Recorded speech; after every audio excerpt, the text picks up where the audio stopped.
Everybody, मैं हूं doctor Anuja Singh. मैं होपलेस आईवीएफ में इनफर्टिलिटी स्पेशलिस्ट हूं और जो कि पटना में स्थित है। मैं इसकी को-फाउंडर भी हूं। आज हम बात करेंगे कि आईवीएफ का जब हम सक्सेस की बात करते हैं तो उसमें एंडोमेट्रियम का क्या रोल है और फिर एंडोमेट्रियम में क्या प्रॉब्लम आती है। एंडोमेट्रियम मतलब होता है गर्भाशय की अंदर वाली परत, जिसमें जो एम्ब्रियो होता है या बच्चा होता है इम्प्लांट होता है, यानी कि वहीं से पोषण हासिल करता है। यदि किसी की अल्ट्रासाउंड में जो परत का लेयर का थिकनेस 7 मिलीमीटर से कम है तो स्टडीज दर्शाती हैं कि उनमें सक्सेस रेट या आईवीएफ का सक्सेस रेट कम होता है। तो यदि किसी की परसिस्टेंटली थिन एंडोमेट्रियम है तो इम्पॉर्टेंट क्या है कि हम डायग्नोज करें कि वो थिन एंडोमेट्रियम क्यों है, और इसके लिए सबसे सीधा उपाय है दूरबीन की जांच यानी कि हिस्ट्रोस्कोपी, जो नीचे के रास्ते से होती है, जहाँ कोई चीड़-फाड़ नहीं होता। हार्डली 5 मिनट का प्रोसीजर होता है।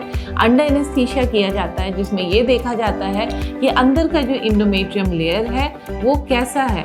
कहीं अंदर में एंडोमेट्रियम लेयर के बीच में, परत के बीच में कोई जाली तो नहीं बनी हुई है जिसके कारण परत फैल नहीं पा रही है, या उसमें कोई इन्फेक्शन तो नहीं है। उसकी वेस्कुलैरिटी क्या है। वेस्कुलैरिटी मतलब ब्लड फ्लो। जितना अच्छा ब्लड फ्लो होगा उतना अच्छा इम्प्लांटेशन का सक्सेस बेटर होता है।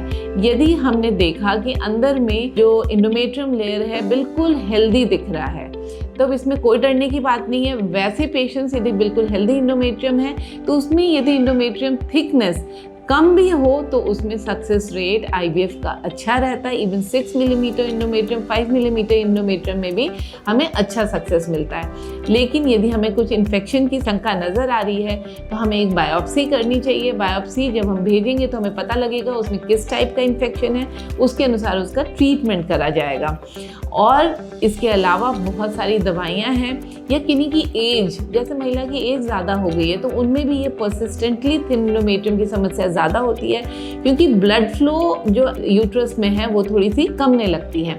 वैसे में ब्लड फ्लो बढ़ाने वाली दवाइयाँ का उपयोग करने से कुछ हद तक सक्सेस रेट बढ़ता है, या हार्मोन थेरेपी भी बहुत दिन तक प्रोलॉन्ग करने से, कि 10 से 12 दिन ईस्ट्रोजन देने के बजाय 20 से 25 दिन हम दें या 30 दिन तक दें तो एंडोमेट्रियल थिकनेस बढ़ सकती है।